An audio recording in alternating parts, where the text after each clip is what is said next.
నమస్తే. Welcome to Anudeep channel. ఎవరైతే ఈశావాస్య ఉపనిషత్, కేనోపనిషత్ చూడలేదో వాళ్ళు ఖచ్చితంగా ఆ 2 ఉపనిషత్తులు చూడండి. ఆ తరువాతే ప్రశ్నోపనిషత్తుకి రండి.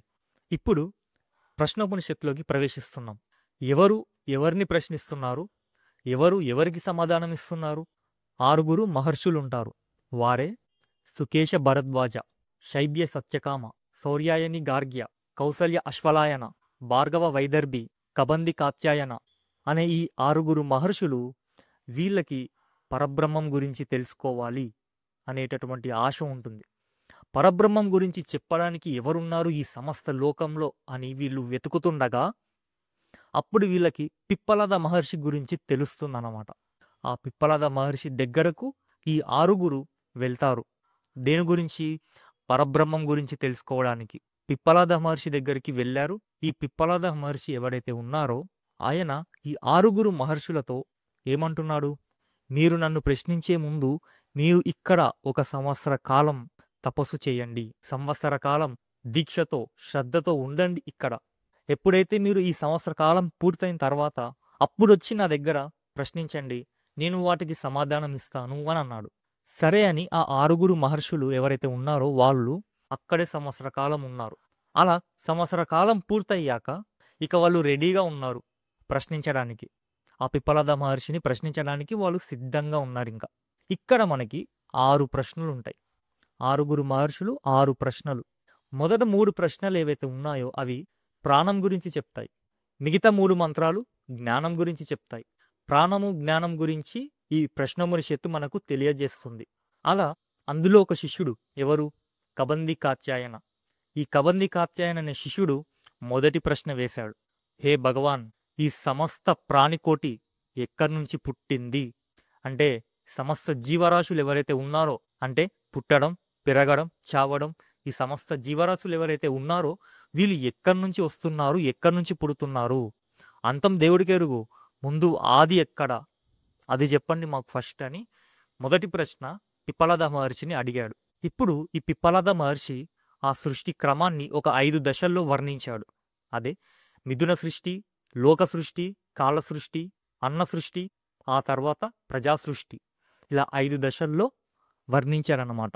ఇప్పుడు ఈ సమస్త ప్రాణికోటి ఎక్కడి నుంచి పుట్టింది అనేటువంటి ప్రశ్నకు సమాధానం ఇస్తున్నాడు. వ్యాపకం, వ్యాప్యం అని 2 పదాలు ఉంటాయి. వ్యాపకం అంటే సమస్తము వ్యాపించిపోవడం. వ్యాప్యం అంటే వ్యాపించబడేది. ఇప్పుడు ఒక కుండ ఉంది. మట్టి ఏం చేస్తుంది? కుండనంతా వ్యాపిస్తుంది. వ్యాపించబడింది ఏంటి? కుండ. వ్యాపకం అంటే సమస్తము వ్యాపించడం.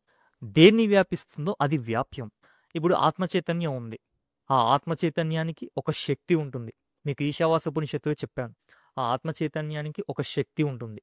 ఇప్పుడు ఆ ఆత్మచైతన్యం ఏం చేసింది? వ్యాపించింది. దేన్ని వ్యాపించింది?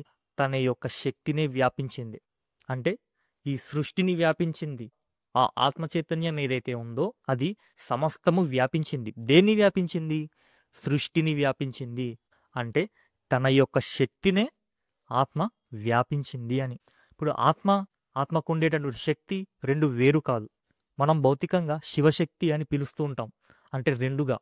కానీ వాస్తవానికి వాళ్ళిద్దరూ వేరు కాదు. వాళ్ళిద్దరూ ఒకటే. ఆత్మ అయినా ఆత్మకు ఉండేటువంటి శక్తి అయినా 2 ఒకటే. ఈ వ్యాపకం, వ్యాప్యం ఏదైతే ఉందో దానికి నేను ఇంకో రకంగా చెప్తా. అదే తినేది, తినబడేది. తినేదేదో అది వ్యాపించడం, తినబడేదేదో వ్యాపింపబడేది. తినడమే వ్యాపించడం, తినబడేదే వ్యాప్యం. ఆత్మచైతన్యానికి ఒక శక్తి ఉంటుందని చెప్పా. ఆ ఆత్మచైతన్యమే వ్యాపించింది. అంటే తినేది. దేని తింటుంది? తన యొక్క శక్తినే తింటుంది. అమ్మవారి నామాల్లో జ్ఞానశక్తి, ఇచ్ఛాశక్తి, క్రియాశక్తి, అనుభవ శక్తి అని ఇలా కొన్ని నామాలుంటాయి. కేవలం జ్ఞానస్వరూపంగా ఉంటే అది ఆత్మచైతన్యం. అక్కడ కోరికలు లేవు, సంకల్పం లేదు, కాబట్టి సృష్టి లేదు. ఇప్పుడు అక్కడ ఏమైంది? జ్ఞానశక్తి ఏదైతే ఉందో తన యొక్క ఇచ్ఛాశక్తి ద్వారా తన యొక్క శక్తినే వ్యాపించాడు. అలా వ్యాపించేసరికి ఏమైంది? ఒక క్రియ అనేది ఏర్పడింది. ఆ క్రియ ఏర్పడిన తర్వాత ఫలితం ఇవ్వక మానదు, ఫలితం ఇచ్చే తీరుతుంది. ఆ ఫలితమే సృష్టి. మొదటిగా సృష్టింపబడ్డది ఏంటిది? హిరణ్య గర్భుడు. హిరణ్యం అంటే బంగారం, బంగారం అంటే ఐశ్వర్యం, ఐశ్వర్యం అంటే జ్ఞానం, జ్ఞానాన్ని తన గర్భంలో పెట్టుకొని జన్మించినవాడు, అంటే సృష్టింపబడ్డాడు. ఇప్పుడు ఆ జ్ఞానాన్ని తన గర్భంలో పెట్టుకొని ఉన్నాడు. ఇప్పుడు అది బయటపడాలి. బయటపడకపోతే ఎట్లా? కాబట్టి ఆ హిరణ్య గర్భుడే ప్రాణరూపంగా బయటకొచ్చాడు. సమస్తము వ్యాపించిపోయాడు ప్రాణరూపంగా. అదే సమిష్టి ప్రాణం. మనం కాస్మిక్ లైఫ్, కాస్మిక్ ఎనర్జీ అంటారు చూడు, అదే ప్రాణం. అది సమస్తము వ్యాపించిపోయాడు. ఇంకా అదే హిరణ్య గర్భుడు. హిరణ్య గర్భుడే ప్రాణరూపంగా వ్యాపించిపోయాడు. ఆ హిరణ్య గర్భుడు ఏమనుకున్నాడు? ఒక జంటను సృష్టించాలి అనుకున్నాడు. ఆ జంటనే ప్రాణం, రయ్యి. ప్రాణం అంటే తినేది, మీకు చెప్పాను. రయ్యి అంటే తినబడేది. ఈ ప్రాణం, రయ్యి అనే రెండు పదాలతోనే ఈ చైన్ అనేది ఉంటుంది. మీరు ఈ చైన్ని గట్టిగా పట్టుకోండి. ప్రాణం తినేది, రయ్యి ఏమో తినబడేది. నా శరీరం ఉంది, నేనున్నా, నేనేం చేస్తా? అన్నం తింటా, అవునా? నాకు ఆకలి అవుతుంది అంటే నాలో ప్రాణం ఉందనే కదా. ప్రాణం ఉంటేనే ఆకలి అవుతుంది మనిషికి, సమస్త జీవులకైనా. ప్రాణం లేకపోతే ఆకలి ఎందుకు ఉంటుంది? ప్రాణం లేకపోతే మనిషే లేడు. కాబట్టి ప్రాణం ఉంది కాబట్టి నేనేం చేస్తున్నా? అన్నం తింటున్నా. అన్నం నా శరీరం తింటుందా? కాదు, జఠరాగ్ని తింటుంది. అది అన్నం తిని ఆ జీర్ణం చేసుకొని రక్తంలో ప్రవేశించి బలంగా, శక్తిగా మారుతుంది. ఇప్పుడు నా శరీరానికి ఏంది? నేను తినేవాన్ని. నేను దేన్ని తింటున్నా? అన్నాన్ని తింటున్నా. మనకు శరీరం మేరకే ఉన్నాం కాబట్టి మనం అన్నం తింటున్నాం, కంచంలో ఉండే అన్నం తింటున్నాం. అదే సమస్తంగా వ్యాపించిపోయిన ప్రాణానికి ఏది అన్నం? ఈ సృష్టి అన్నం. అర్థమైందా? సమస్త ప్రాణం ఏదైతే ఉందో అది వ్యాపించింది. దేన్ని వ్యాపించింది? సృష్టిని వ్యాపించింది. వ్యాపించడం అంటే తినడం, అంటే ఈ సృష్టిని తింటుంది. తినడం అంటే వ్యాపించడం అని అర్థం, ఏదో నోట్లు వేసుకోవడం కాదు. కాబట్టి ఈ ప్రాణం ఏం చేస్తుంది? తింటుంది. దేన్ని? రయ్యి. రయ్యి అంటే తినబడేది, అంటే ఈ సృష్టి అని. ప్రాణము, రయ్యి అని రెండు జంటల్ని సృష్టించాడు. ఇది మిథున సృష్టి, అంటే మొదటి సృష్టి అయిపోయింది. ఇప్పుడు లోక సృష్టికి వద్దాం. బ్రహ్మాండాలు, అండాండాలు, పిండాండాలు మొత్తం సృష్టించాడు. బ్రహ్మాండాలు అంటే సమస్త లోకాలు. అండాండాలు అంటే ఈ సూర్యుడు, చంద్రుడు, నక్షత్రాలు, గ్రహాలు, ఇవన్నీ కూడా అండాండాలు. పిండాండాలంటే మన శరీరం. వీటిని నడిపించడానికి ఆయన సూర్యుణ్ణి, చంద్రుణ్ణి సృష్టించాడు. ఇప్పుడు ఈ సమస్త బ్రహ్మాండాలని ఏవైతే ఉన్నాయో వాటిని బ్రతికించడానికి ఆయన ఏం చేశాడు? సూర్య చంద్రుణ్ణి సృష్టించాడు. ఆ సూర్యుడే ప్రాణం, ఆ చంద్రుడే రయ్యి. ఇప్పుడు సూర్యుడు ఉదయిస్తున్నప్పుడు తూర్పు దిశల్లో ఉదయిస్తూ ఉంటాడు. తన యొక్క కిరణాలని తూర్పు దిశగా ప్రకాశింపజేస్తాడు, అవునా? ప్రకాశింపజేయడం అంటే ఏంటి? వ్యాపించడం. వ్యాపించడం అంటే ఏంటి? తినడం. కేవలం తూర్పు దిక్క కాదు, ఉత్తరం, పడమర, దక్షిణం, కింద, పైన సమస్తము ఆయన యొక్క కిరణాలతో వ్యాపిస్తున్నాడు ఆ సూర్యుడు. ఆ సూర్యుడే లేకపోతే ప్రపంచమే లేదు, జీవరాశే లేదు. అలా వ్యాపిస్తున్నానంటే దాని అర్థం ఏంటి? తింటున్నాడు అని. తినడం. దేన్ని? ఆ తూర్పు, ఉత్తర దిక్కుల్ని వ్యాపిస్తున్నాడు, అంటే అన్నం అది.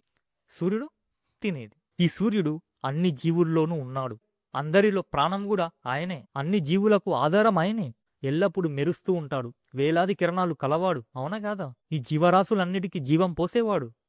ఆ సూర్యుడే లేకపోతే సృష్టే లేదు, జీవరాశే లేదు. ఆయనే ప్రాణం. ఇది లోక సృష్టి. ఆ తరువాత ఏమైంది?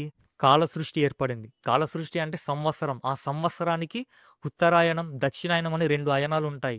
ఈ ఉత్తరాయణమే ప్రాణం, దక్షిణాయనమే రయ్యి. ఆ తర్వాత ఋతువులు ఉన్నాయి, 5 ఋతువులు. నార్మల్గా మనకి 6 ఋతువులు, కానీ హేమంత ఋతువుని, శిశువ ఋతువుని రెండింటినీ కలిపితే ఒకటే అని అంటారు. ఇప్పుడు దీని తర్వాత మాసంకి వచ్చాడు, అంటే నెల. ఈ నెలలో కూడా శుక్లగతి, కృష్ణగతి అని రెండు ఉంటాయి. శుక్లగతేమో ప్రాణం, కృష్ణగతేమో రయ్యి. ఆ తరువాత రోజుకొచ్చాం, అంటే దినం, ఒక రోజు. పగలు, రాత్రి సృష్టించాడు. పగలు ప్రాణం, రాత్రి రయ్యి. ఆ తరువాత ఆహారాన్ని మనం స్వీకరిస్తాం. అన్నం నుంచే మనుష్య బీజం అనేది ఉత్పత్తి అవుతుంది. ఆ బీజం నుంచే మనుష్య సృష్టి అనేది జరుగుతుంది. ఈ మనుష్య బీజం రెండుగా ఉంటుంది. పురుషునిలో శుక్రమని, స్త్రీలలో శోణితమని అంటుంటారు. ఈ స్త్రీ పురుషులలోని శుక్రము, శోణితము కలిస్తే సృష్టి జరుగుతుంది. మనుష్య సృష్టి జరిగింది కాబట్టి ప్రాణ సృష్టి జరిగింది. మిథున సృష్టి అంటే ఆ హిరణ్య గర్భుడు. ఆ హిరణ్య గర్భుడే ప్రాణాన్ని, రయ్యిని సృష్టించాడు. తర్వాత లోక సృష్టి. సూర్యుణ్ణి, చంద్రుణ్ణి సృష్టించాడు. సూర్యుడే ప్రాణం, చంద్రుడే రయ్యి. ఆ తర్వాత కాల సృష్టి వచ్చింది. సంవత్సరం, ఉత్తరాయణం, దక్షిణాయనం. ఉత్తరాయణమే ప్రాణం, దక్షిణాయనమే రయ్యి. ఆ తరువాత మాసంకొచ్చాం. శుక్లగతేమో ప్రాణం, కృష్ణగతేమో రయ్యి. ఆ తర్వాత రోజుకొచ్చాం. ఆ రోజులో పగలేమో ప్రాణం, రాత్రేమో రై. ఆ తరువాత స్త్రీ పురుష యొక్క శోణితాలు శుక్రం ఏదైతే ఉందో అది కలిస్తే మనుష్య బీజం అనేది ఉత్పత్తి అవుతుంది. ఆ మనుష్య బీజం వల్ల ప్రజా సృష్టి జరుగుతుంది, అంటే జీవులు పుడుతున్నారు. కాబట్టి ఇక్కడ బేస్ ఏంటి? ఆత్మ చైతన్యం. ఆ ఆత్మ చైతన్యం నుంచే కదా హిరణ్య గర్భుడు వచ్చాడు. ఆ హిరణ్య గర్భంలో నుంచే కదా ఈ సమస్త సృష్టి జరిగింది. ఆ హిరణ్య గర్భుడే సమస్త ప్రాణము. ఆ ప్రాణం వల్లే ఇదంతా పుట్టుకొచ్చింది. అయితే ఈ ప్రాణం ఏదైతే ఉందో దానికి అతీతంగా ఆత్మ చైతన్యం ఉంది.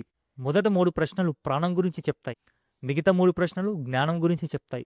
కాబట్టి ప్రాణం కంటే గొప్పది జ్ఞానం, అదే లాస్ట్ ఇంకా. కాబట్టి అదే ఆత్మ చైతన్యం. ఈ విషయాలన్నీ మీకు ముందు ముందు వీడియోస్లో చెప్తూ వస్తాను. కాబట్టి బాబు, నువ్వు ఏదైతే ప్రశ్న అడిగావో ఈ జీవరాశులు ఎక్కడి నుంచి పుట్టాయో అని అడిగావు కదా, ఆ ఆత్మ చైతన్యము, ఆ ఆత్మ చైతన్యం వల్ల హిరణ్య గర్భుడు అనేవాడు వచ్చాడు, అంటే అదే ప్రాణం. ఆ ప్రాణం నుంచే బాబు ఈ సమస్త ప్రాణికోటి జీవరాశులు పుడుతున్నాయి. కాబట్టి నీ ప్రశ్నకి సమాధానం అయిపోయింది. గురుగారు, మీరు సమస్తం ప్రాణకోటి నుంచే వచ్చింది అని అంటున్నారు, బాగానే ఉంది. అది ఎక్కడ? బయట. బయట ఉందో లేదో మాకెందుకు, మేము నమ్మం దాన్ని. ఇప్పుడు మా శరీరంలో ఒక ప్రాణం ఉంది, అవునా? మా శరీరంలో ఒక ప్రాణం ఉంది, మా శరీరము ఇంద్రియాలు ఉన్నాయి, మనస్సు ఉంది. ఇవన్నీ ఎందుకు వచ్చాయి? ఇప్పుడు ఆ ప్రాణం గొప్పనా, ఇంద్రియాలు గొప్పనా, మనసు గొప్పనా, ఏంది గొప్ప మాకు చెప్పండి. మీరు ఇంతసేపు బయట సృష్టి గురించి చెప్పారు, కరెక్టే. కానీ నా లోపల ఒక ప్రాణం ఉంది, నా లోపల ఇంద్రియాలు ఉన్నాయి, నా లోపల శరీరం ఉంది, మనస్సు ఉంది. ఇందులో ఏది గొప్ప? ఈ రెండో ప్రశ్నకి సమాధానం మనం నెక్స్ట్ వీడియోలో తెలుసుకుందాం.